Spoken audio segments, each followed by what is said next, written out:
the jungle does not forget. Beneath its canopy, buried under centuries of root and silence, lie the ruins of cities that once held tens of thousands of people, where divine kings commissioned monuments to eternity, and astronomers calculated the movements of Venus with breathtaking precision. The Maya did not vanish. They were never a single empire with a single fate. They were something far more extraordinary, a constellation of civilizations burning across 3,000 years of human history. This is the complete journey. From the first farmers clearing forest along the Pacific coast to the staggering pyramid complexes of El Mirador rising above the Petén jungle, through the golden age of warring city-states, the intellectual brilliance of their writing and calendar systems, the terminal classic silence that swallowed the great southern cities, and the resilient post-classic kingdoms that endured until Spanish steel arrived. Then further still, through colonial survival, rebellion, and into the living present, where over 7 million Maya-speaking people carry this story forward today. This civilization shaped one of the ancient world's most sophisticated written traditions, mapped the heavens without telescopes, and built monuments that still command awe. Their story is not finished. It is still being told, in highland markets, in ceremony, in language, and in the ongoing work of Maya scholars reclaiming their own history. If complete journeys through the rise and fall of civilizations speak to you, subscribe and stay with us. Each week brings the full story of a world that shaped history. Let us begin. The forest is older than memory. It breathes in the early morning, slow and heavy, drawing mist up from the soil in long, pale columns that dissolve before they reach the canopy. Tabor trees rise above everything, their great buttressed roots gripping the earth like the fingers of something ancient and patient. Below them, in the layered green shadow, the world is alive with sound. The percussion of insects, the distant call of a howler monkey carrying across the valley, the soft drip of condensation falling from leaf to leaf in an unbroken chain. This is the Maya region before the Maya, before the pyramids, before the carved stone kings, before the calendars and the jade and the hieroglyphs. There is only the land and the people moving through it. By roughly 8,000 years before the Common Era, small bands of foragers were already living across the highlands and lowlands of what would become the Maya world. They moved through the volcanic valleys of Guatemala, along the Pacific coastal plain, where rivers braided through mangrove and lagoon, and into the dense lowland forests of the Yucatan Peninsula. They hunted deer and peccary, gathered wild fruits and roots, and followed the seasonal rhythms of a landscape that was generous but demanding.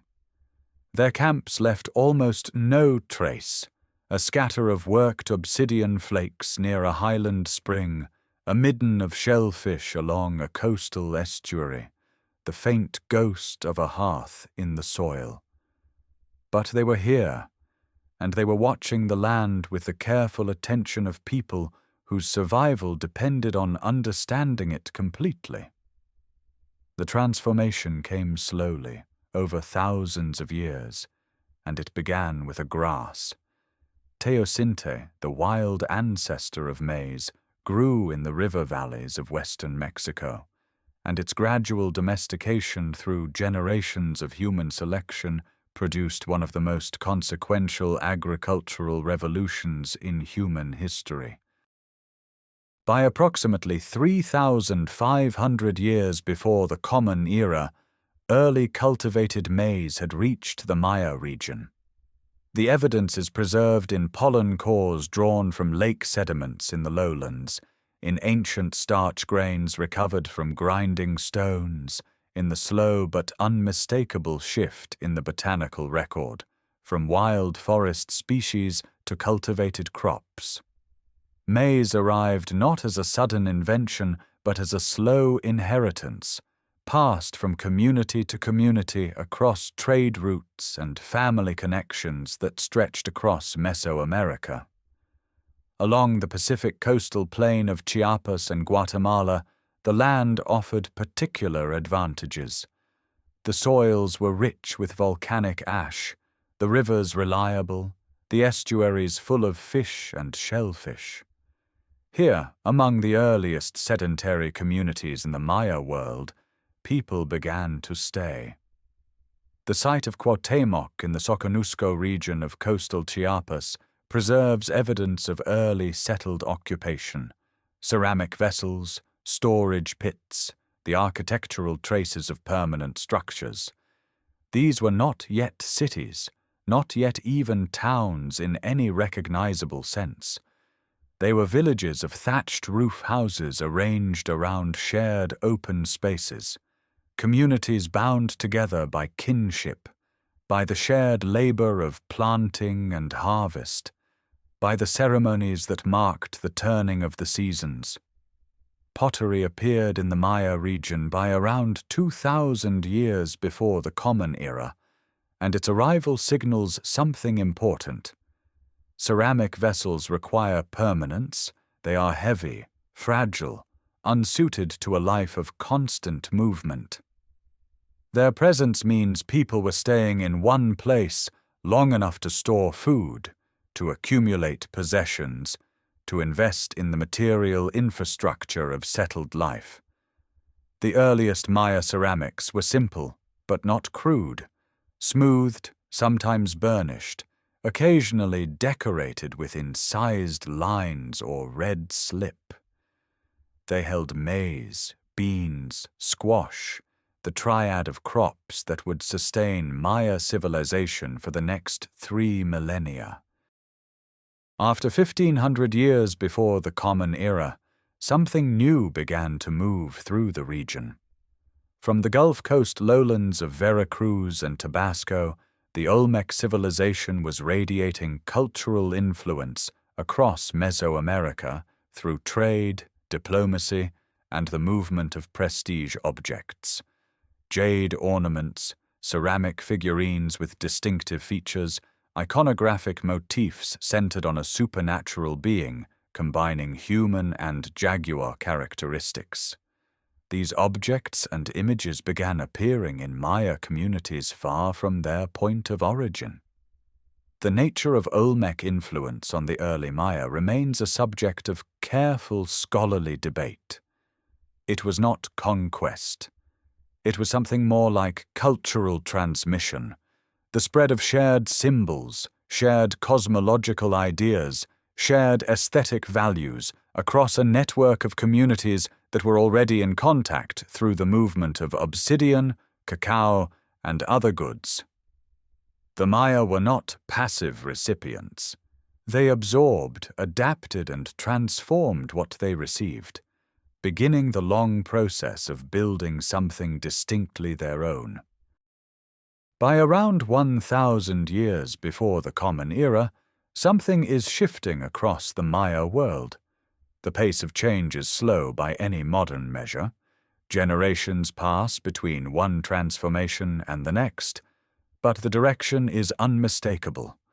Communities that had spent centuries as farming villages organized around kinship and seasonal ritual are beginning to reorganize themselves around something larger. Plazas are being cleared.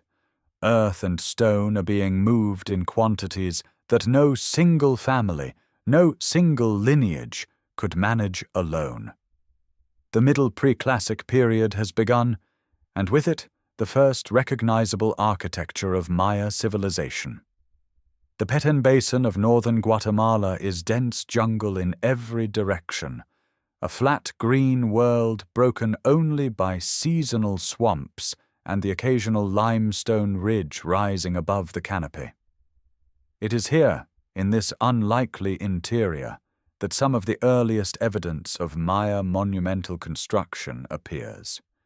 At the site of Nakbe, by approximately 750 years before the Common Era, builders are raising platform mounds of packed earth and rubble faced with cut limestone. These are not accidental accumulations. They are deliberate architectural statements, raised surfaces that separate certain spaces from the ordinary ground, elevating ceremony above the everyday. The platforms face open plazas, and the plazas are oriented with care, their alignments reflecting an emerging awareness of solar movement and celestial rhythm. What drives this construction is not royal command in any fully developed sense. The political structures of the Middle Pre-Classic are still forming. Leadership exists. There are individuals and lineages with greater access to prestige goods, greater authority over communal labor. But the elaborate institution of divine kingship that will define the classic period is still centuries away.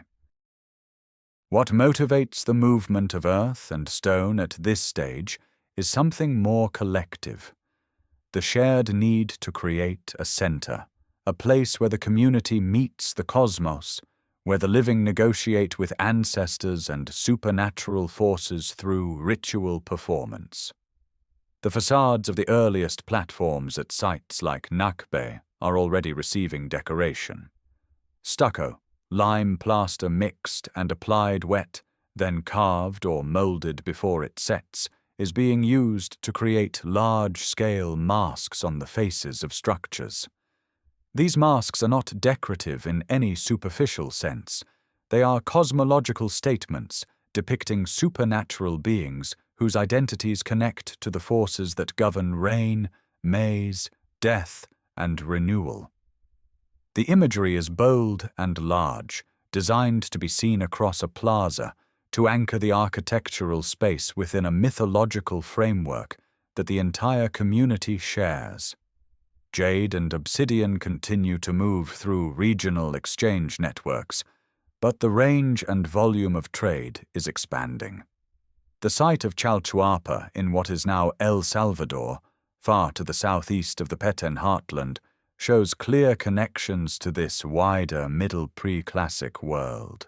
Ceramic styles, figurine traditions, and prestige objects link communities across hundreds of kilometers, suggesting that the Maya region is not a collection of isolated villages, but an interconnected web of relationships maintained through exchange, intermarriage, and shared ceremonial practice.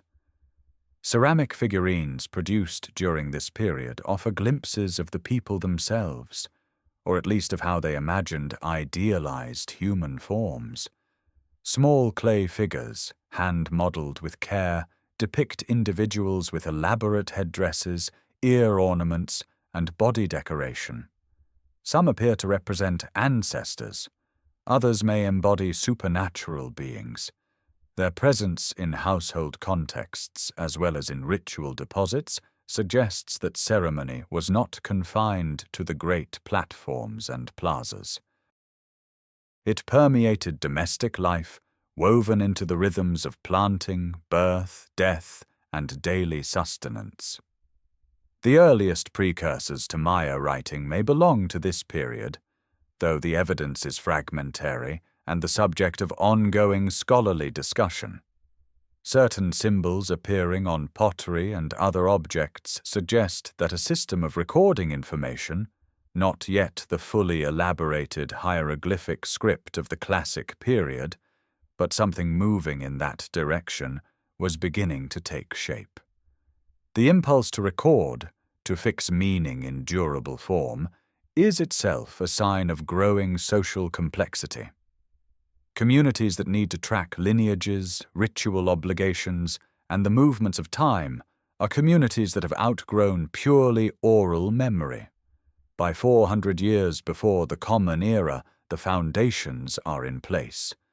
The plaza, the platform, the stucco mask, the prestige object, the shared cosmological vocabulary. These are the building blocks of everything that follows. The Maya world is not yet the world of Tikal or Palenque, but it is already unmistakably reaching toward that horizon.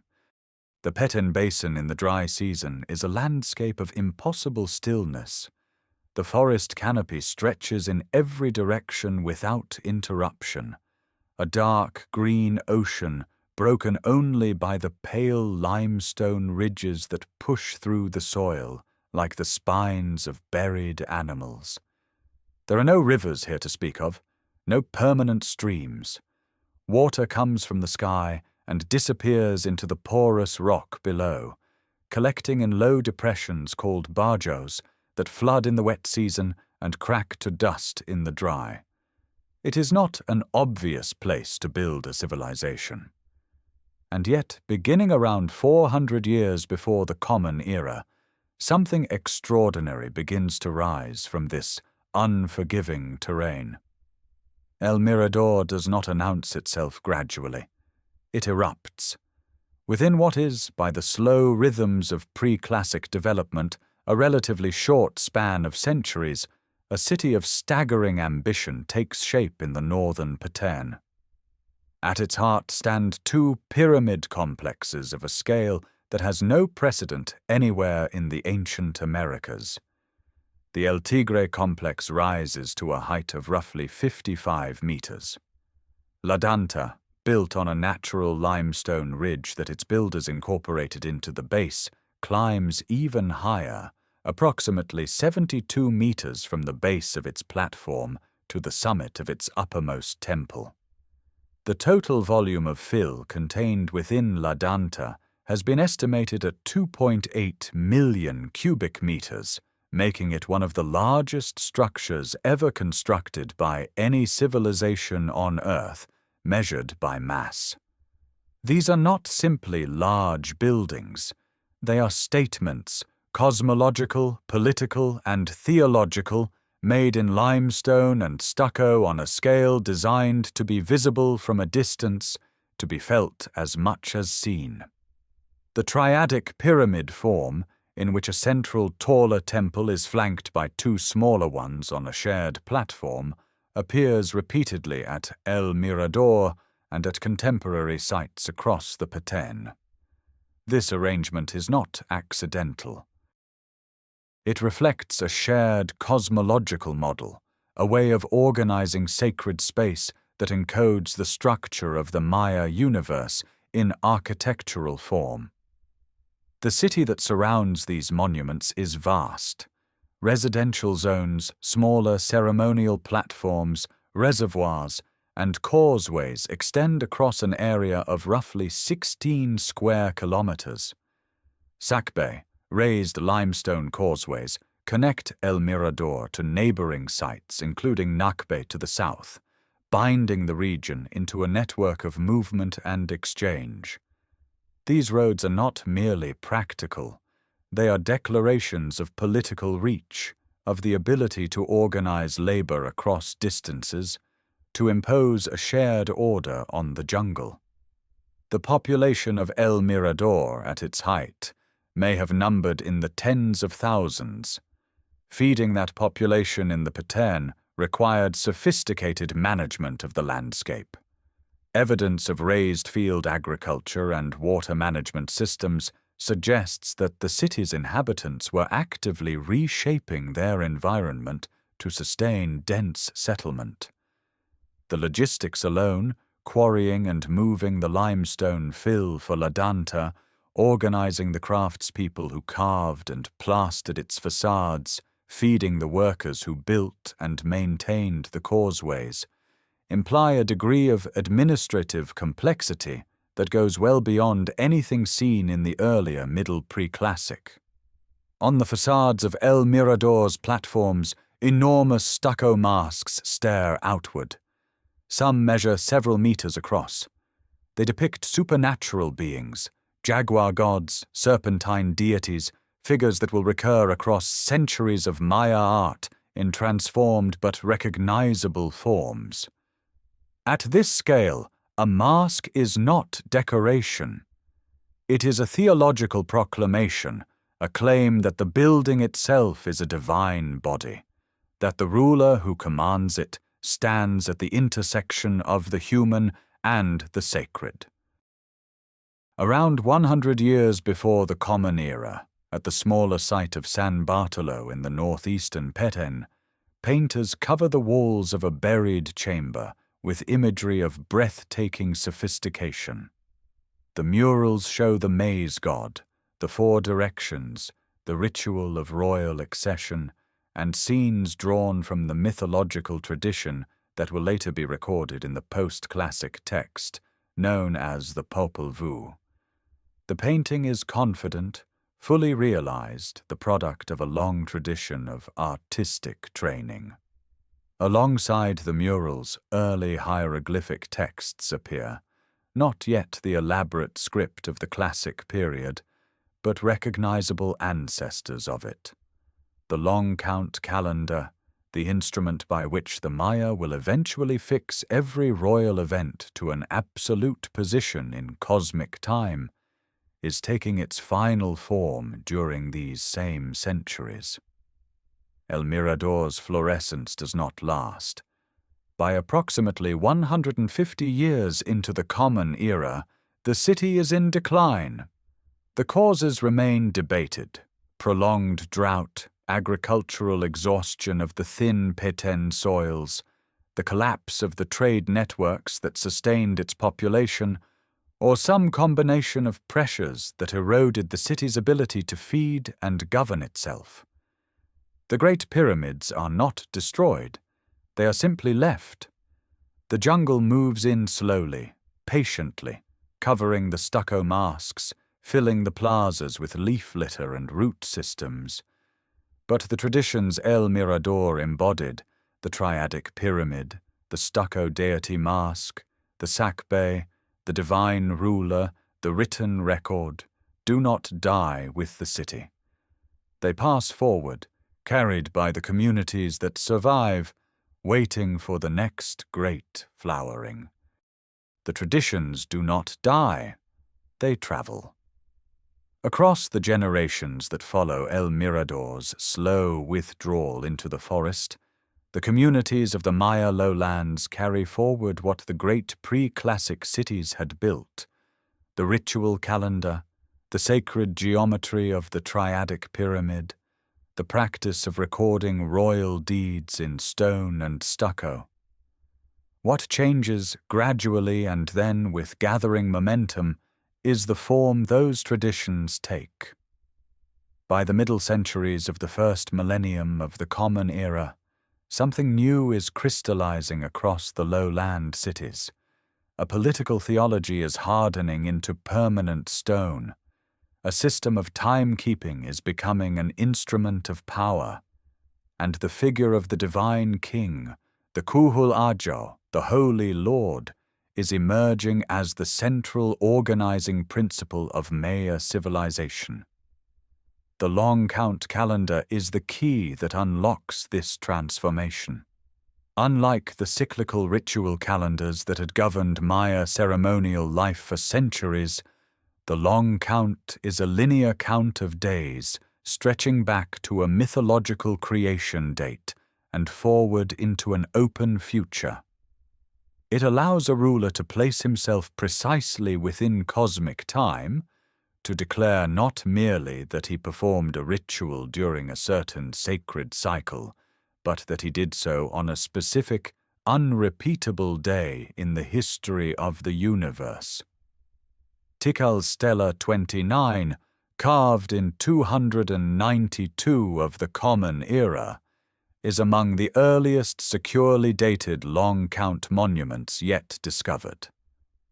It shows a ruler holding a ceremonial bar, flanked by glyphic inscriptions that anchor his reign to an exact position in the great count of days.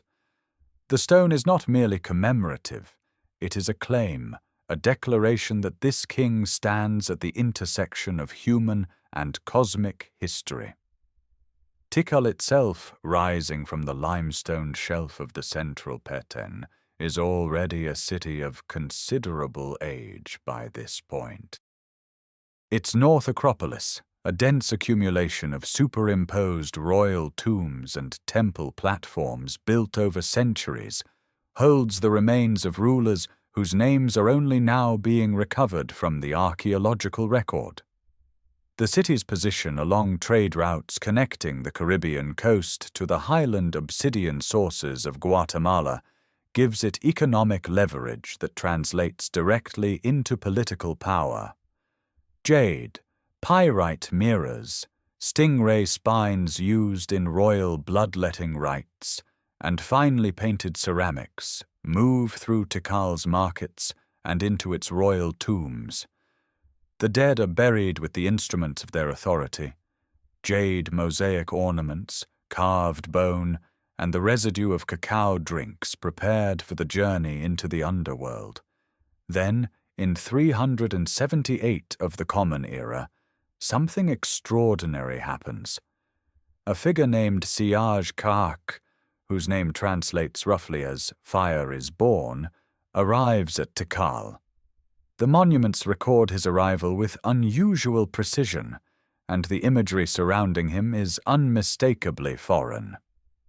He carries with him the iconography of Teotihuacan, the great metropolis of central Mexico, whose pyramids of the sun and moon dominate the Valley of Mexico hundreds of kilometers to the northwest. Teotihuacan at this moment is the largest city in the Western Hemisphere, a planned urban center of perhaps 100,000 people, whose influence radiates outward through trade, military projection, and cultural prestige. The event the Maya scholars call the Entrada, the entry, reshapes Tikal's dynasty. On the very day Siaj Kaak arrives, Tikal's existing ruler disappears from the record. A new king, Yax Nun Ahin, is installed shortly afterward. His monuments show him dressed in Teotihuacan warrior costume, seated above a captive, surrounded by the goggle-eyed imagery of the central Mexican war deity. The message is deliberate and unmistakable. This fusion of Maya and Teotihuacan political culture does not erase what came before. It amplifies it. The stellar cult, the long count, the divine kingship, all continue and intensify under the new dynasty. And the model spreads. Around 426 of the Common Era, a ruler named Kinich Yax Kuk Mo, whose name invokes both the sun and the resplendent Quetzal bird, arrives in the Copán Valley of western Honduras and founds a dynasty that will endure for nearly 4 centuries. His own imagery carries traces of Teotihuacan influence, suggesting that the legitimizing power of that distant city reaches even to the southeastern frontier of the Maya world. At Copán, as at Tikal, the divine king becomes the axis around which the city's entire ceremonial, political, and economic life revolves. The lords of time have arrived. By the 6th century of the Common Era, the Maya lowlands have become a world of competing powers, each city-state pressing against its neighbors through diplomacy, marriage alliance, and open warfare. The forest between the great centers is not empty. It is crossed by messengers, merchants, and armies moving along limestone causeways and jungle paths worn smooth by generations of use. 2 cities, separated by roughly 100 kilometers of dense Petén forest, have grown large enough and ambitious enough to cast their influence across the entire Maya world. Their rivalry will define an era. Tikal rises from a series of limestone ridges above the surrounding Bajo wetlands of northern Guatemala. By the early Classic period, it has already accumulated centuries of royal tradition, monumental construction, and long-distance trade wealth. Its temples climb above the forest canopy in steep, narrow profiles, their roof combs visible for great distances across the treetops. The city controls critical trade routes connecting the Caribbean coast to the highland obsidian sources of Guatemala, and its ruling dynasty has absorbed the legitimizing energy of Teotihuacan influence without surrendering its Maya identity. Tikal is wealthy, ancient, and confident. Calakmul occupies a broad limestone plateau in what is now the southern Mexican state of Campeche. Its central pyramid, known today as Structure 2, is among the largest Maya structures ever built by total volume, rising in broad terraced stages above a city that sprawls across an enormous area. Calakmul's rulers carry the title of the Snake Kingdom. Their emblem glyph depicts a serpent head, and they have spent generations building a web of alliances that stretches across the Maya lowlands. Where Tikal projects power through direct control, Calakmul works through relationships, installing friendly dynasties, offering royal brides, and coordinating military action across vast distances. The confrontation between these two powers reaches its most devastating expression in the year 562 of the Common Era. In Maya astronomical and ritual language, certain military attacks were designated star wars, offensives timed to the movements of Venus as a war star, carrying cosmic sanction for destruction. In that year, a Calakmul-backed coalition delivers precisely such an attack against Tikal. The key instrument of Tikal's defeat is Caracol, a powerful city in what is now western Belize, which had recently shifted its allegiance toward the Snake Kingdom. The Star War of 562 shatters Tikal's regional dominance. The city enters a period of political silence that lasts for over a century. No new stelae are erected. The royal voice goes quiet. Calakmul's ascendancy reaches its peak under Yuknum Chichén II, who rules from approximately 636 to 686 of the Common Era. His reign spans half a century of relentless political activity. He places allied rulers on thrones across the lowlands, from Dos Pilas in the Petex Batun region to sites along the Usumacinta River. His carved monuments record the submission of subordinate lords who arrive at Calakmul to perform rituals of fealty before the Snake King. The political geography of the Maya world during his reign resembles a vast web with Calakmul at its center, threads of obligation and alliance radiating outward in every direction. Yet Tikal is not finished. The city endures, its population intact, its agricultural systems functioning, its priestly and scribal traditions continuing beneath the silence of the monument record. The long humiliation is also a long preparation. When Tikal's resurgence finally comes under Siaj Chan Kawil II and later under Jasao Chan Kawil I in the late 7th century, it will strike with accumulated force. The jungle has absorbed the defeat. It is already growing back around the edges of the wound, patient and unhurried, as it always has been.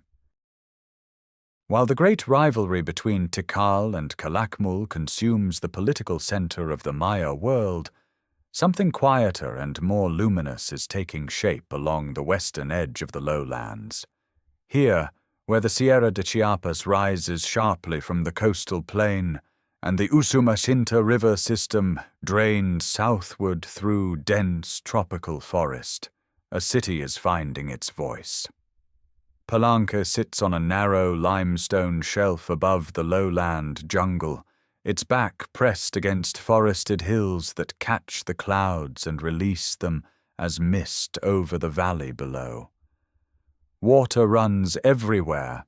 Springs emerge from the hillsides, Streams cut beneath the city's plazas through vaulted stone aqueducts, and the air carries a permanent dampness that softens the edges of carved stone and encourages moss to settle into the grooves of hieroglyphic inscriptions. It is a city shaped by water as much as by stone.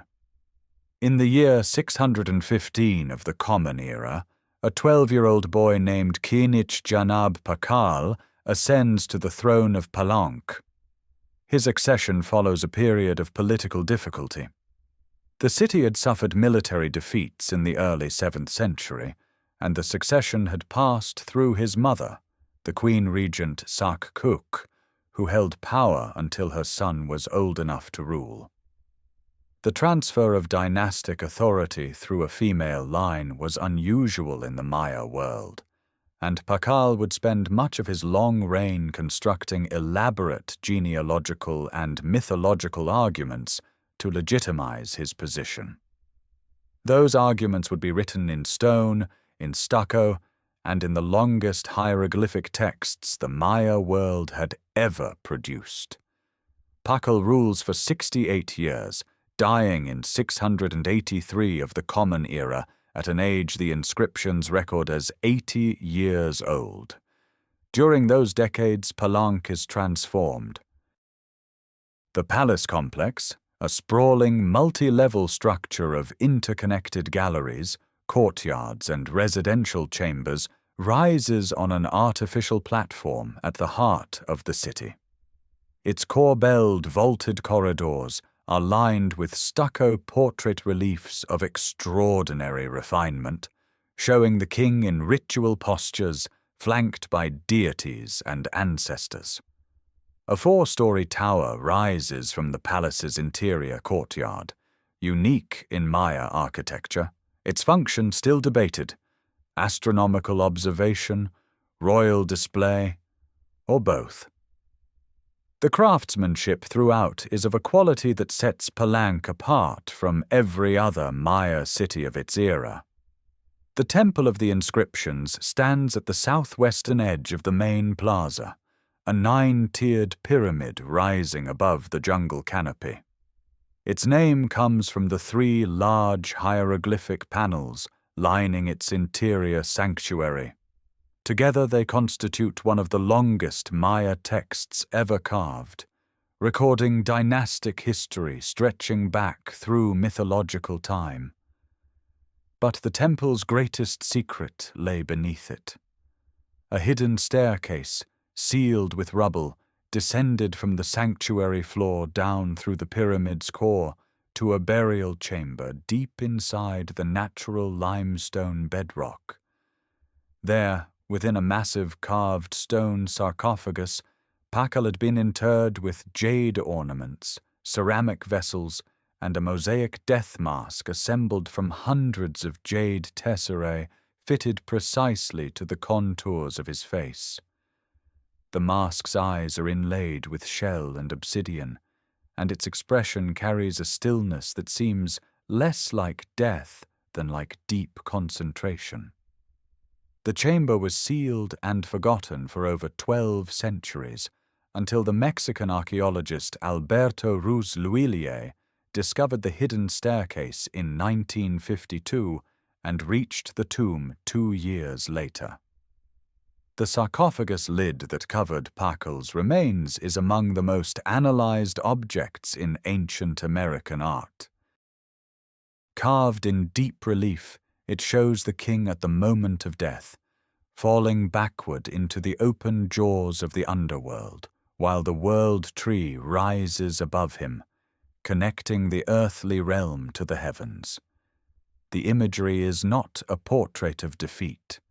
It is a cosmological statement. The king's death is a passage, a transformation, a moment in the endless cycle that sustains the universe. Divine kingship in the Maya world was never merely political, it was theological.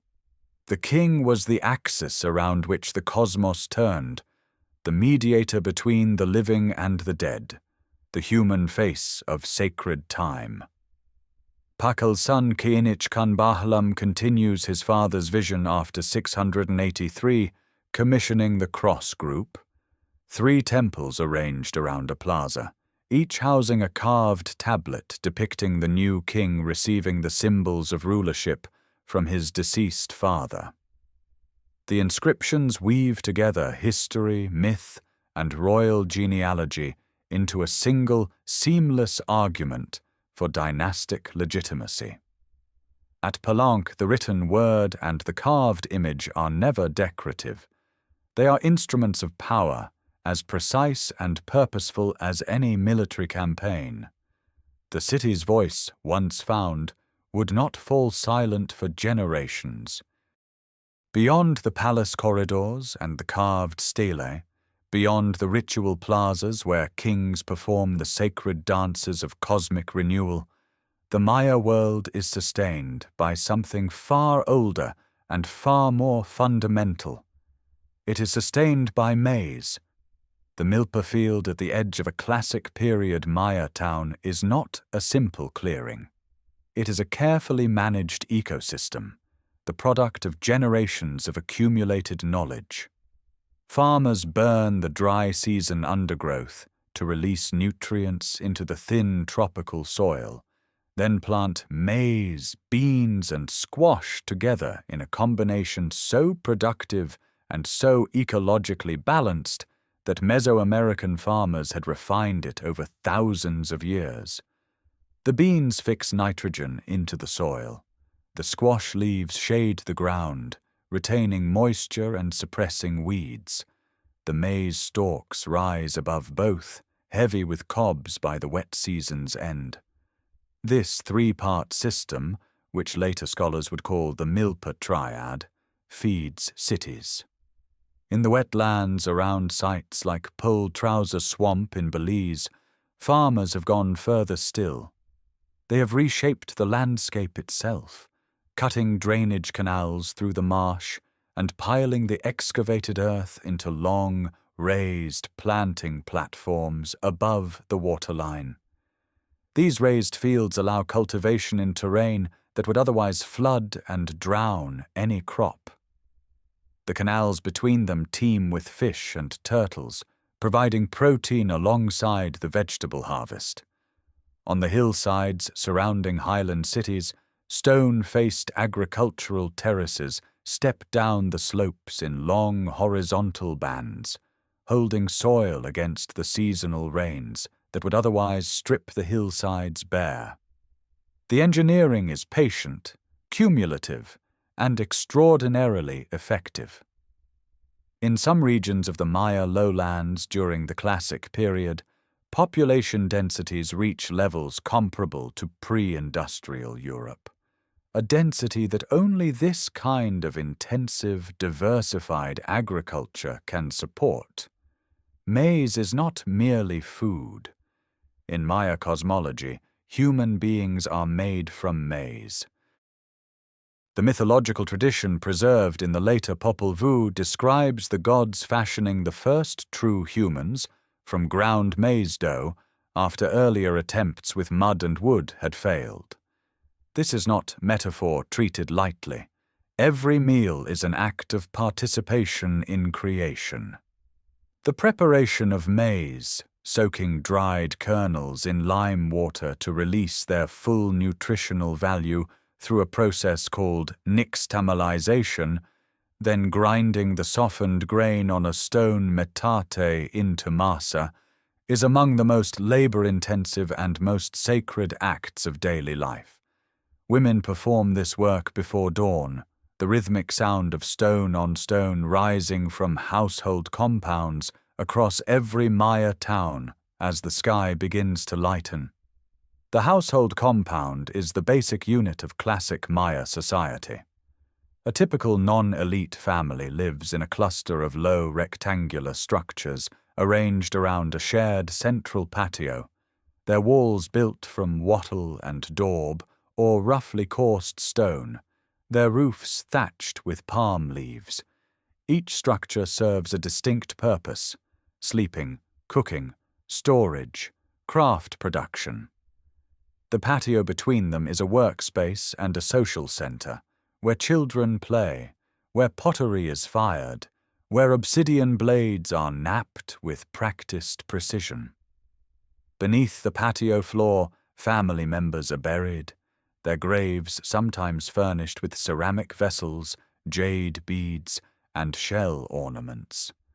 The dead remain present within the household, their bones beneath the feet of the living. Craft production fills the hours between agricultural labor. Potters shape vessels by hand, building walls from coils of clay, smoothing and burnishing the surface before painting them with red and black pigments in geometric or figural designs. Weavers work backstrap looms, producing cotton textiles whose patterns carry social and ritual meaning. At Aguateca in the Petén, a city abandoned suddenly and violently around 800 of the Common Era, burned household floors have preserved an extraordinary snapshot of everyday life. Obsidian cores and blades, grinding stones, ceramic vessels, shell-working debris, and weaving tools lying exactly where their owners left them in the moment of flight. The intimacy of that preserved moment speaks across 12 centuries. Cacao moves through this world as both currency and sacred substance. The dried fermented seeds of the cacao tree, grown in the shaded understory of lowland forests, are carried in standardized quantities as a medium of exchange in Maya markets. Market days draw traders and farmers from surrounding communities into the town center, where goods from across vast distances change hands. Obsidian from the volcanic highlands of Guatemala, jade from the Motagua River Valley, salt from the Yucatan coast, quetzal feathers from the cloud forests of the highlands, and cotton textiles woven in 100 regional patterns. The market is also a place of news, negotiation, and social encounter, a weekly pulse that connects the scattered agricultural communities of the Maya world into something coherent and shared. The market dissolves into the wider world from which it draws its life. But beneath the commerce and the agriculture, beneath the politics of kings and the rituals of temple platforms, there runs a deeper current, one that the Maya themselves would have recognized as the most fundamental thing of all. It is the current of time itself, measured, named, and understood with a precision that no other civilization in the ancient Americas would match. The Maya do not experience time as a neutral medium through which events simply pass. Time, for the classic Maya mind, is alive. Each day carries its own identity, its own divine patron, its own weight of meaning and portent. The scribes and astronomer priests who tend this knowledge work in the cool interior rooms of palace complexes, surrounded by bark paper books painted in mineral pigments of red, black, and blue. These codices, folded like screens, covered in columns of hieroglyphic signs, are among the most sophisticated intellectual objects produced anywhere in the ancient world. The writing system itself is a marvel of layered complexity. Maya hieroglyphs are not a simple alphabet, nor a purely pictographic system. They are a mixed script in which signs can represent whole words, syllables, or both simultaneously. A single glyph block, carved into stone or painted onto ceramic, may combine a logograph with phonetic complements, allowing the reader to confirm the correct reading through multiple overlapping cues. The system can represent any spoken word in the Maya language with precision. Royal names, mythological narratives, astronomical records, ritual instructions, historical dates, all of it flows through the same elegant, interlocking script. Scribes known in classic Maya as Tzib, meaning one who writes, hold a position of extraordinary social prestige. Many are members of the royal family itself. The act of writing is understood as a sacred technology, a means of fixing meaning in permanent form against the erosion of time. At the heart of Maya intellectual life stand the calendar systems, and there are several running simultaneously like interlocking wheels. The two most fundamental are the Tzolk'in and the Hab. The Tzolk'in is a 260-day sacred calendar, formed by combining 20 named days with 13 numbered positions, cycling continuously without interruption. The Hab is a 365-day solar calendar, divided into 18 named months of 20 days each, plus a 5-day period of dangerous transition at the year's end.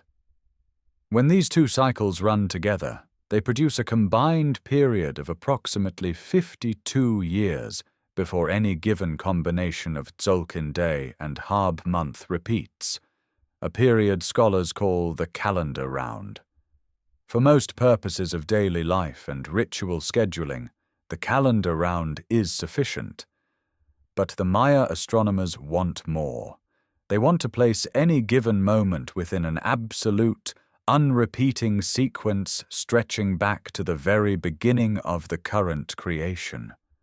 This is the purpose of the long count, structured in nested units, days, then groups of 20, then groups of 360, then groups of 7,200, then groups of 144,000. The long count allows a trained scribe to record any date within a span of millions of years.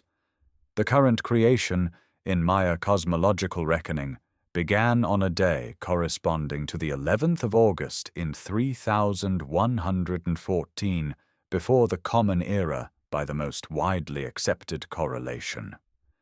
Every long count date inscribed on every stela in every city is a precise coordinate within this vast temporal architecture. The astronomical observations that feed these calculations are conducted over generations. Venus receives particular attention. The Maya track its appearances as morning star and evening star with extraordinary care, recording the intervals between disappearances and reappearances with an accuracy that, when compared to modern measurements, falls within 2 hours across a 500-year span. The Dresden Codex, one of only 4 pre-Columbian Maya books to survive the colonial period, contains Venus tables of breathtaking precision alongside eclipse prediction sequences that identify the conditions under which solar and lunar eclipses are likely to occur. These are not mystical guesses. They are the product of systematic observation, recorded, compared, and refined across centuries of accumulated knowledge. The observatory structures at certain cities, including the circular tower at Chichén Itzá, known in later centuries as El Caracol, are aligned to track the rising and setting points of Venus on the horizon with architectural intentionality. At Palenque, the Temple of the Inscriptions is oriented so that the sun sets directly over its roof comb on the winter solstice, connecting the tomb of Pakal to the annual death and rebirth of solar light. These alignments are not coincidental. They are statements written in stone and shadow about the relationship between royal power, cosmic order, and the movement of time itself. The stone and shadow alignments hold their meaning through the 8th century, but the world they were built to order is beginning to fracture. Something is changing in the Maya lowlands, not suddenly, not with a single catastrophic event, but through the slow accumulation of pressures that no calendar system, however precise, could fully predict or prevent. The first signs are visible in the landscape itself. Across the southern lowlands, the agricultural terraces that generations of farmers carved into hillsides are showing stress. Soil exhaustion, the consequence of centuries of intensive cultivation without adequate fallow periods, is reducing yields in fields that once fed dense urban populations.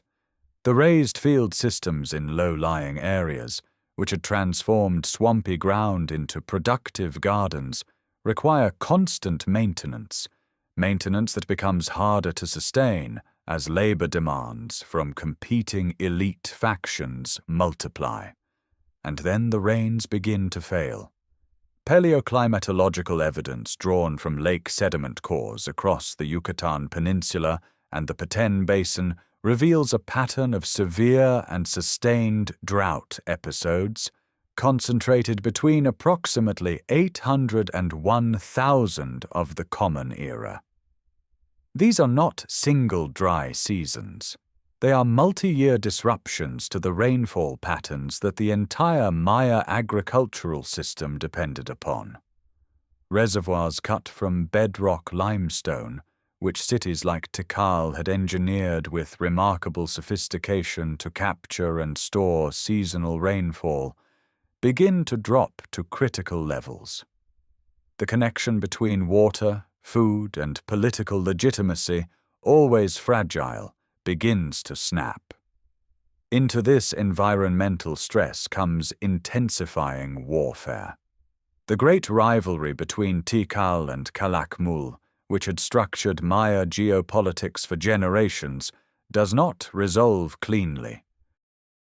Instead, it fragments into a proliferation of local conflicts as smaller polities, no longer held in check by the gravitational pull of two dominant superpowers, press against one another with increasing violence. The carved monuments of the late Classic period are saturated with war imagery, bound captives kneeling before enthroned lords, warriors in elaborate feathered regalia, the glyphic records of star wars and site destructions. At Yaxchilan on the Usumacinta River, the lintels carved during the reign of bird Jaguar IV in the mid-8th century show captive-taking rituals with an intensity that suggests warfare has become not merely a political tool, but a defining obsession of elite culture. Yet the monuments themselves are beginning to fall silent. At Quiriguá in the southeastern lowlands, a city that had achieved its greatest artistic triumphs in the early 8th century, under the ruler Keak Tiliu Chan Yopat, the last securely dated long-count stela was erected in 810 of the Common Era. At Copán, whose 16-ruler dynasty had produced the most sophisticated sculptural program in the ancient Americas, the last long-count monument dates to 822. These are not simply gaps in the record. They represent the cessation of the stela cult itself, the end of the practice by which divine kings announced their existence, their victories, and their cosmic role to the world in carved stone. When kings stop erecting monuments, something fundamental is broken in the relationship between ruler and city. At Tikal, the silence comes later but arrives just as completely. The city that had survived the catastrophic Star War defeat of 562, that had recovered under the great ruler Siaj Chan Kawil II, and later Jasor Chan Kawil, erects its last known monument at approximately 869 of the Common Era. The plazas that once rang with the sounds of ritual performance and market exchange grow quieter. Construction of new temples slows, then stops. The administrative systems that had coordinated labor, tribute, and resource distribution across the city's vast sustaining area begin to lose coherence.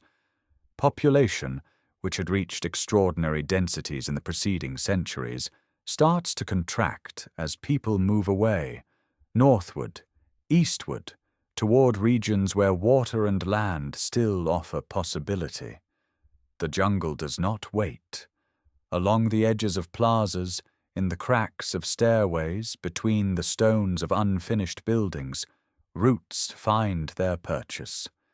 The forest that Maya farmers had pushed back across centuries of clearing begins its slow return. An unfinished altar sits in a workshop, the sculptor's tools perhaps still nearby. A reservoir fills with silt rather than water. A roof comb, its stucco portraits of divine kings already weathering, leans slightly under the weight of vines. The terminal classic has arrived, not as a single catastrophe, but as a long, uneven, irreversible withdrawal from the world the classic Maya had built. The silence comes in stages.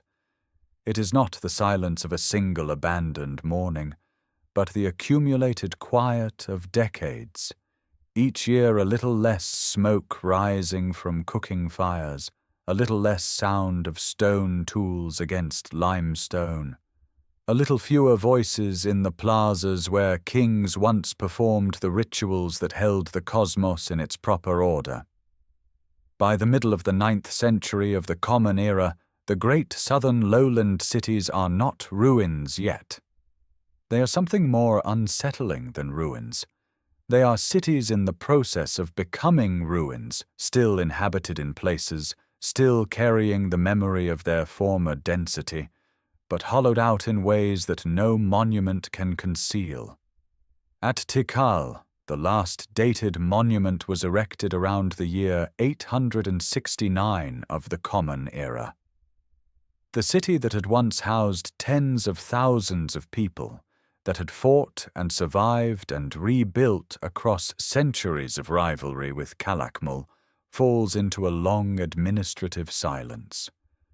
The great temple pyramids still stand, Temple 1 and Temple 2 rising above the forest canopy, their roof combs visible for kilometers in every direction.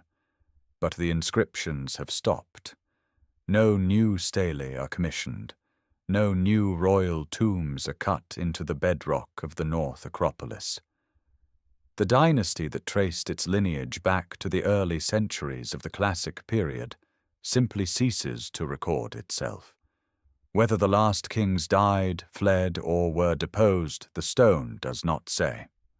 Copán, in the far southeastern corner of the Maya world, had already gone quiet earlier. Its 16th and final dynastic ruler, Yaks Pasaj Chan Yopat, erected the last long-count monument around 822 of the Common Era. The sculptural program that had made Copán the most artistically refined city in the ancient Americas, its hieroglyphic stairway, its extraordinary portrait stele, its altar queue with its row of 16 seated kings, was complete. And then it was finished. And then it was silent. Population in the Copán Valley declined sharply in the following generations. The agricultural terraces that had fed a dense population began to erode. The valley that had supported perhaps 20,000 people at its peak held only a fraction of that number by the end of the 9th century. What happened to the people is the question that archaeology has spent generations trying to answer. The evidence from household excavations across the southern lowlands tells a story not of sudden death, but of gradual dispersal. Families left. Communities contracted. Some moved northward along established trade and pilgrimage routes toward the Yucatan Peninsula, where water was still accessible through cenotes and where cities like Uxmal were not only surviving, but flourishing. Others moved eastward toward the Caribbean coast, or into highland valleys, where conditions remained more stable. The collapse was not uniform. Some smaller communities persisted in the southern lowlands for generations after the great cities fell silent, farming reduced plots, maintaining local shrines, living without kings. In the northern Yucatan, the contrast is striking. While the south withdraws into forest, the north is building. Uxmal, situated in the rolling limestone hills of the Puuc region, reaches its architectural peak during precisely the period when the southern cities are going dark. Its Pyramid of the Magician rises in a distinctive elliptical form, unlike anything in the south.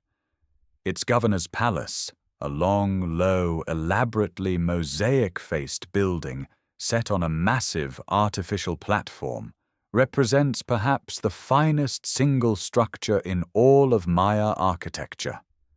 The Puuc style, characterized by plain lower walls and densely ornamented upper facades covered in geometric stone mosaic, represents a genuine regional innovation, a new visual language emerging from the same civilization that had produced Palenque and Tikal. The northern cities are not simply receiving refugees and continuing as before, they are transforming. Political authority in the Puuc region appears more distributed, less concentrated in a single divine king. The inscriptions at Uxmal are fewer and less genealogically elaborate than those of the classic South. Something in the model of governance is shifting, away from the towering singular ruler whose cosmic legitimacy was inscribed in stone, and toward forms of authority that leave fewer monumental traces but may have been more durable. The Maya world is not ending. It is moving, contracting in one place and expanding in another, carrying its knowledge of astronomy and agriculture and stone-cutting northward into a landscape that will sustain it for centuries more. Into this transformed northern landscape, one city rises above all others. It does not rise quietly.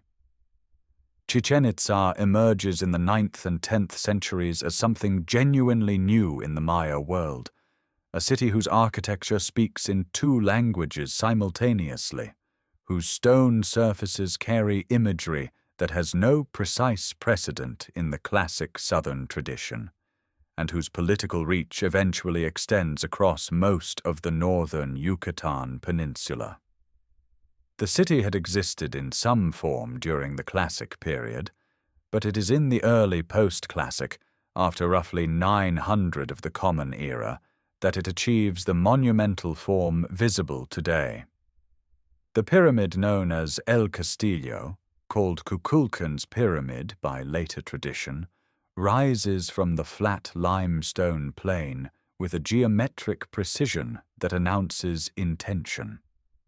Each of its 4 stairways contains 91 steps, and together with the shared platform at the summit, they total 365, the exact count of days in the solar year. At the spring and autumn equinoxes, the angle of afternoon light strikes the northern balustrade in a way that produces a rippling triangular shadow, descending step by step toward the great serpent head carved at the stairway's base. The effect lasts only a short time before the light shifts and the illusion dissolves. Whether this alignment was deliberately engineered or emerged from the building's proportions remains a matter of scholarly discussion, but the precision of Chichén Itzá's astronomical orientations throughout the site suggests a culture deeply attentive to the relationship between architecture and celestial time. The Great Ball Court stretches nearly 170 meters in length, the largest in Mesoamerica. Its stone rings, mounted high on the vertical walls, bear feathered serpent carvings. The carved panels along the court's lower walls show processions of ball players in elaborate costume, and at the center of one panel, a decapitated figure kneels while serpents and flowering vines emerge from the neck, imagery connecting sacrifice, fertility, and the cosmic game that the Maya had played for centuries. But the scale here is unlike anything in the classic South. This court was not built for intimate ritual. It was built for spectacle, for an audience, for the performance of power before a gathered city. It is the temple of the warriors that most forcefully raises the question of outside influence. Colonnaded halls extend before it, their stone pillars carved with warrior figures in a style that bears striking resemblance to monuments at Tula, the Toltec capital in central Mexico's Hidalgo region. Feathered serpent columns frame the temple's entrance. Chacmool figures, reclining stone figures holding offering vessels on their abdomens, appear here as they do at Tula. Scholars have debated for generations whether this represents direct migration, elite exchange, shared symbolic vocabulary, or conquest. The current consensus leans toward a complex interaction between the two sites, possibly including the movement of people and ideas in both directions rather than simple cultural borrowing in one direction alone. What is clear is that Chichén Itzá's political culture differs from that of the classic divine kings. The city's inscriptions are fewer and less genealogically elaborate. Authority may have been shared among a council of lineage heads rather than concentrated in a single holy lord. The sacred cenote, a natural limestone sinkhole roughly 60 meters in diameter, served as the city's primary ritual offering site. Archaeological dredging conducted in the early 20th century and again in later decades recovered more than 30,000 objects from its depths. Jade ornaments, gold discs, obsidian blades, carved bone, rubber, textile fragments, and the skeletal remains of men, women, and children. The cenote was not a place of casual worship. It was the mouth of the underworld, a threshold between the human and divine, and the city organized itself around its presence. By approximately 1100 of the Common Era, Chichén Itzá's dominance begins to wane. The reasons remain incompletely understood. Internal political fracture, the rise of competing centers, possible drought, or the breakdown of the trade networks that fed its wealth. The city does not vanish, but its period of regional supremacy ends. The northern Yucatan will reorganize itself again, seeking new centers of gravity, new forms of political order. Chichén Itzá endures as a sacred site long after its political power fades, its pyramids still drawing pilgrims across the flat limestone plain, its cenote still receiving offerings, its feathered serpents still catching the equinox light as they have for over 1,000 years. Out of the long shadow of Chichén Itzá's decline, the northern Yucatan does not remain still. The flat limestone plain, threaded with shallow soils and seasonal water sources, has always demanded political organization, someone to manage the trade routes, arbitrate the disputes between lineages, coordinate the movement of salt and cotton and cacao across the peninsula. After Chichén Itzá's supremacy fades, that need does not disappear. It waits, pressing against the fragmented landscape of competing noble houses until a new center emerges to answer it. By the early 13th century, that center is Mayapan. It rises in the northwestern Yucatan, not far from the older sacred geography of the region, and it announces itself differently from any Maya capital that came before. Where Tikal and Calakmul were open ceremonial cities, their plazas and temples spreading outward without formal boundary, Mayapan is enclosed. A great defensive wall of rough limestone, stretching over 9 kilometers in total length, wraps around the entire settlement. Inside that wall, archaeologists have counted approximately 4,000 structures: temples, colonnaded halls, residential compounds, shrines, and administrative buildings, pressed together in a density that reflects a new political reality. This is not a city organized around the performance of divine kingship for a dispersed population. It is a city designed to hold power physically, to concentrate the ruling lineages of the Yucatan within a single walled perimeter where they can be watched, managed, and controlled. The controlling hand belongs to the Copán lineage. The Copán are the dominant family of Mayapan's political order, and the system they construct is unlike the classic model of the solitary holy lord ruling from his pyramid. At Mayapan, governance operates through a council, a body that brings together the heads of the major noble lineages of the Yucatan, who are required to maintain residences inside the city walls. Their home territories remain under their local authority, but their physical presence in Mayapan serves as both participation and insurance. It is a system of enforced confederation, held together by the Copán's ability to compel attendance and arbitrate disputes.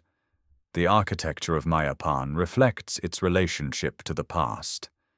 The city's central pyramid, known today as the Castillo of Mayapan, is a deliberate echo of El Castillo at Chichén Itzá, smaller in scale, less refined in execution, but unmistakably modeled on its predecessor. The builders of Mayapan are not inventing a new visual language. They are borrowing the prestige of an older sacred order and redeploying it in a new political context.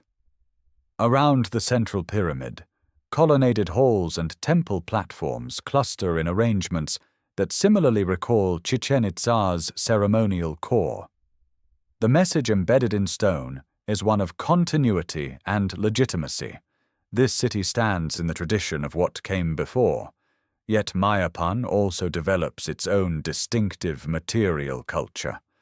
Effigy censers, ceramic incense burners modeled in the form of deities, with elaborate headdresses and painted surfaces, become a defining feature of post-classic Maya religious practice across the Yucatan.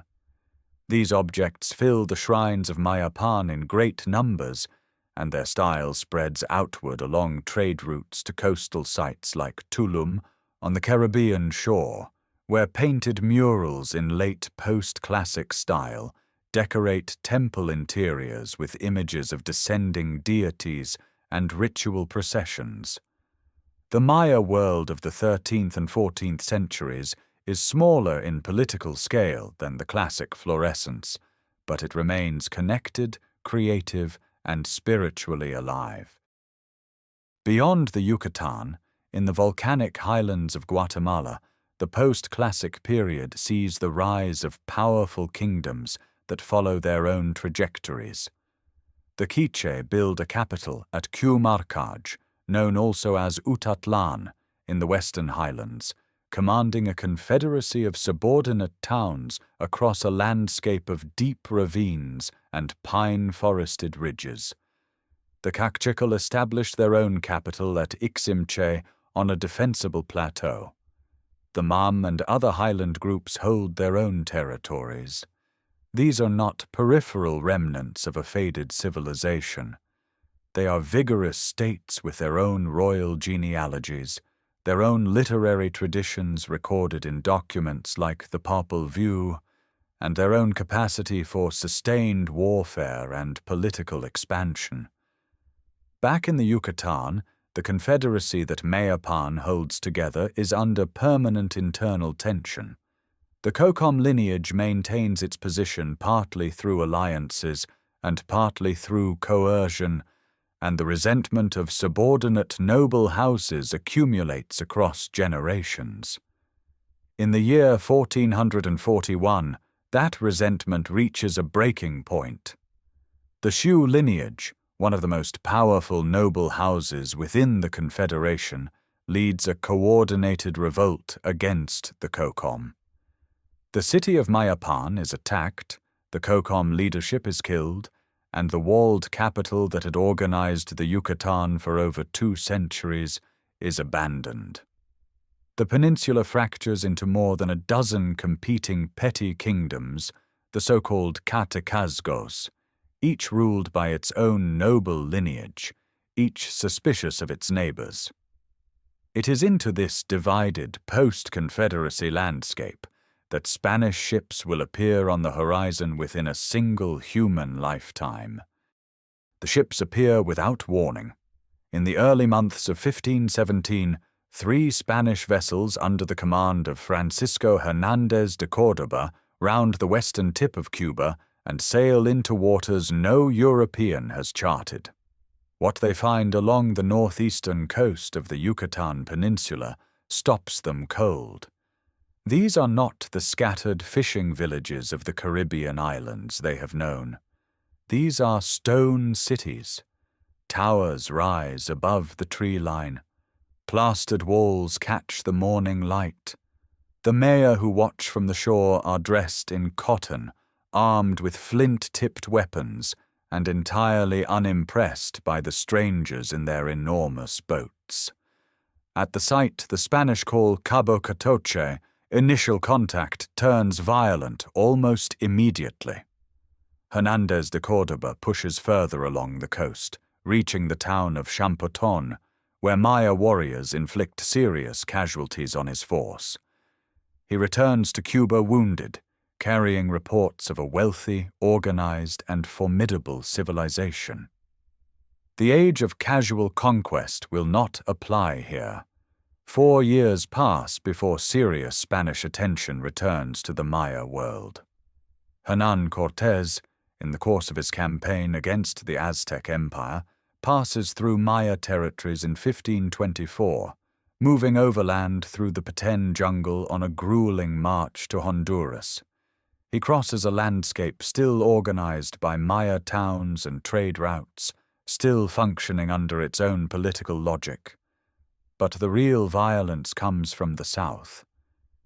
In 1524 and 1525, Pedro de Alvarado leads a Spanish and Tlaxcalan force into the volcanic highlands of Guatemala. The Quiché kingdom, the most powerful of the highland Maya states, attempts to resist. At the Battle of El Pinar in 1524, the Quiché leader known as Tecún Umán is killed. The Quiché capital of Cumarcaj is burned. The Caciquel, initially allied with the Spanish against their Quiché rivals, soon find themselves subjected to the same demands for tribute and labor. They revolt in 1524 and wage a guerrilla war from the highlands for years. The volcanic landscape, with its deep ravines and forested ridges, makes total Spanish control nearly impossible. But the highland kingdoms fall one by one, their noble lineages absorbed into a colonial order that strips them of political authority, while preserving just enough local structure to extract labor and tribute. In the Yucatan, the conquest is slower and more humiliating for the Spanish than almost anywhere else in the Americas. Francisco de Montejo receives a royal grant to conquer the peninsula in 1527 and spends nearly 2 decades failing to do so. The fragmented Catecazgos that replaced Mayapan prove difficult to subdue, precisely because there is no single capital to capture, no single ruler whose defeat ends resistance. Montejo's first campaign collapses, his second campaign collapses. It is his son, Francisco de Montejo the Younger, who finally establishes a permanent Spanish foothold, founding the colonial city of Mérida in 1542 on the ruins of the Maya city of Tahoe, using stones torn from Maya temples to build its cathedral and government buildings. By 1546, organized military resistance across most of the Yucatan has been broken. though pockets of independence persist for generations. The destruction of Maya manuscripts begins almost immediately and reaches its most concentrated expression in 1562, when the Franciscan friar Diego de Landa orders a mass burning of Maya books and ritual objects at the town of Mani. Dozens of screaming bark paper codices, repositories of astronomical knowledge, ritual calendars, historical records, and mythological tradition accumulated over centuries, are reduced to ash in a single afternoon. Only 4 pre-Columbian Maya codices survive anywhere in the world today. The loss is incalculable. Yet De Landa, in a profound historical irony, also compiles a detailed account of Maya language, calendar, and culture that becomes one of the most important documents for later decipherment. The conqueror and the preserver occupy the same body. The jade and the jungle endure even as the books burn. The ash settles over Mani, and the colonial world closes around the Maya like stone walls rising on all sides. What follows the conquest is not a single catastrophe, but a slow, grinding transformation that unfolds across 3 centuries. A long colonial night in which the Maya are remade, taxed, baptized, relocated, and worked nearly to extinction, yet somehow persist. The most devastating force is invisible. Smallpox arrives before many Spanish soldiers do, moving through Maya communities along trade routes carried by contact and breath. Measles, typhus, and influenza follow in successive waves. Communities that had survived drought and warfare and political collapse over millennia are devastated by pathogens against which they carry no immunity. The population of the Yucatan Peninsula, estimated at perhaps 2 million people at the moment of first contact, may have fallen by 80 to 90% within the first century of Spanish rule. Entire towns vanish. Agricultural systems collapse for want of hands to tend them. The demographic catastrophe reshapes the landscape as profoundly as any war. Into this emptied world, the Spanish colonial administration imposes new structures. The encomienda system grants Spanish settlers the labor and tribute of designated Maya communities. Maya men are required to pay tribute in cotton cloth, cacao, honey, and later silver coin, goods extracted from a population already weakened by disease and displacement. The reduction program forcibly consolidates surviving Maya into planned grid towns, each centered on a church and a plaza, each administered by a Spanish priest, and a network of Maya intermediaries drawn from the old noble lineages. The ancient pattern of dispersed settlement, shaped by agricultural necessity and political tradition across millennia, is deliberately broken. The churches themselves are built on the bones of the old world. Across the Yucatan and the Guatemalan highlands, colonial churches rise directly on top of Maya temple platforms, their foundations sunk into ancient stone. The message is architectural and theological simultaneously. At Izamal in the Yucatan, the great Franciscan monastery of San Antonio de Padua sits atop a massive pre-Columbian pyramid platform, its atrium one of the largest in the Americas. The stones of the old sacred center become the walls of the new one. Yet beneath the surface of Christian observance, Maya religious life does not simply disappear. It adapts, conceals, and persists. Maya ritual specialists, the H-men, the daykeepers, continue to consult the 260-day sacred calendar in private, away from Spanish eyes. Christian saints absorb the identities of Maya deities. The cross, already a sacred symbol in pre-Columbian Maya cosmology representing the world tree, takes on layered meanings that Spanish priests never fully perceive. Clandestine ritual objects are buried beneath house floors or hidden in the forest. The surface is Christian. The interior remains Maya. The written tradition survives in transformed form. In the decades and centuries after the conquest, Maya scribes using Spanish alphabetic script record the ancient knowledge in a series of books known as the Chilam Balam, named for a class of prophetic priests. Written in the Yucatec Maya language, these books preserve historical chronicles, astronomical tables, ritual calendars, medical knowledge, and prophetic traditions that reach back into the pre-Columbian past. They circulate quietly among Maya communities, copied and recopied across generations, invisible to most Spanish administrators. They are among the most important documents of indigenous intellectual survival anywhere in the colonial Americas. Resistance also takes more direct forms. In 1761, a Maya man named Jacinto Canek leads an uprising in the Yucatan town of Tzistel, briefly proclaiming himself king in an act that draws on deep memories of pre-Columbian sovereignty.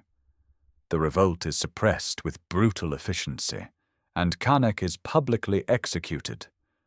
But the impulse it represents, the refusal of colonial subordination, the memory of a world before the ships arrived, does not die with him.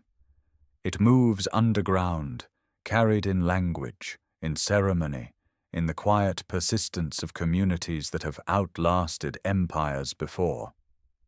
By the early 19th century, as independence movements sweep across Spanish America, the Maya world stands transformed but unbroken. The pyramids are buried in forest. The codices are ash. The cities of the classic period are silent beneath centuries of growth. But the language is spoken. The calendar is kept. The maize is planted in the old way, with the old prayers. 3 centuries of colonial rule have reshaped everything and erased nothing completely. The year is 1847. In the eastern Yucatan, a rebellion ignites that will burn for more than half a century. The Maya of the peninsula, dispossessed of land, subjected to taxation and forced labor across 300 years of colonial and then republican rule, rise in coordinated armed resistance. What begins as a local conspiracy in the town of Valladolid becomes the caste war of Yucatan, one of the longest and most consequential indigenous uprisings in the history of the Americas. Within months, Maya forces have driven Mexican and Creole populations from much of the peninsula, pushing them back toward the coast. The scale of the reversal stuns the young Mexican Republic. For a brief period, the Maya control more territory in the Yucatan than any outside power has held in centuries. The uprising does not collapse. Instead, it transforms. By the 1850s, a faction of the resistance has organized around a sacred oracle, a speaking cross, kept at a site called Chan Santa Cruz, in what is now the state of Quintana Roo. The cross speaks through priests, issuing commands, sustaining morale, binding the community together through ritual authority that echoes, in its structure, the divine kingship of the ancient city-states. The followers of the cross, called the Cruzob, establish what functions as an independent Maya polity, with its own governance, its own military, its own ceremonial calendar. The Mexican state cannot dislodge them. The forests of the eastern Yucatan swallow every punitive expedition. The Chan Santa Cruz state endures until 1901, when Mexican federal forces finally occupy the town. It is the last independent Maya political formation to fall. While the caste war burns in the east, a different kind of rediscovery is unfolding. In 1840 and 1843, the American writer John Lloyd Stephens and the British artist Frederick Catherwood published 2 volumes documenting their journeys through the jungle ruins of the Maya world. Their descriptions of Copán, Palenque, Uxmal, and Chichén Itzá reach a wide audience. Catherwood's precise engravings, rendered with a camera lucida to capture the exact curves of hieroglyphic inscriptions, introduce the ancient Maya to the modern world with an accuracy that earlier travelers had never achieved. Stephens argues, controversially for his time, that these ruins were built by the ancestors of the people still living nearby. He is correct. The 20th century brings both catastrophe and awakening. In Guatemala, the highlands that have sustained Maya communities since before the Classic period become the theater of a civil war lasting from 1960 to 1996. The violence reaches its most devastating intensity in the early 1980s, when military campaigns targeting Maya villages result in massacres, forced displacement, and the destruction of hundreds of communities. The United Nations-sponsored Truth Commission later concludes that acts of genocide were committed against Maya peoples. Survivors carry the weight of that period into the present, alongside the older weight of colonial memory. Yet resistance continues in new forms. On the first day of 1994, the Zapatista Army of National Liberation rises in the southern Mexican state of Chiapas, drawing on a predominantly indigenous and Maya-speaking base. Their declaration invokes 500 years of dispossession. Their murals, painted across the walls of autonomous communities, show ancient pyramids beside modern cornfields, connecting the deep past to the living present in a single visual grammar. The decipherment of Maya writing, largely completed between the 1950s and 1990s through the work of scholars including Yuri Knorozov, Tatiana Proskoryakov, and Linda Scheele, restores the voices of classic period kings and scribes to legibility. And today, Maya scholars, trained in linguistics, archaeology, and epigraphy, are reading those inscriptions themselves, reclaiming the interpretation of their own history from outside hands. More than 7 million Maya-speaking people live today across Mexico, Guatemala, Belize, Honduras, and El Salvador. In highland markets, weavers work textiles whose geometric patterns carry cosmological meaning encoded across generations. In village ceremonies, the 260-day calendar is still counted. Maize is still planted with the old prayers. The pyramids of Tikal and Palenque stand in morning light, restored and visited by millions. But they are not only ruins. They are the foundations of a civilization that never stopped. Thank you so much for watching this journey through the Maya world, from the first jungle clearings to the living present. If this series moved or inspired you, please subscribe to the channel so you never miss a new historical journey.